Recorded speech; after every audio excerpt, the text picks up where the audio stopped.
அல்லாஹ்வுடைய தூதர் ஸல்லல்லாஹு அலைஹி வஸல்லம் அந்த நேசத்தின் சிறப்பை சொன்னார்கள். நாளை மறுமையில் அர்ஷின் நிழல் இந்த 7 பேருக்கு, அந்த நாளில் அல்லாஹ்வின் நிழலை தவிர வேறு நிழல் கிடையாது. சபஅத்துன் யுதில்லுஹுமுல்லாஹு ஃபீ ظில்லிஹி யௌம லா ظில்ல இல்லா ظில்லுஹ்.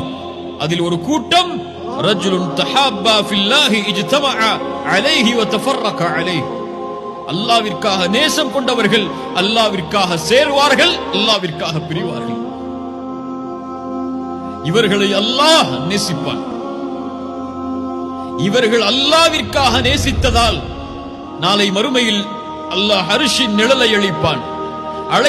ஐன முத்தஹாப்பூன பிஜலாலி, என் கண்ணியத்திற்காக நேசம் கொண்டவர்கள் எங்கே? அல் யௌம உதில்லுஹும் ஃபீ ظில்லி யௌம லா ظில்ல இல்லா ظில்லி.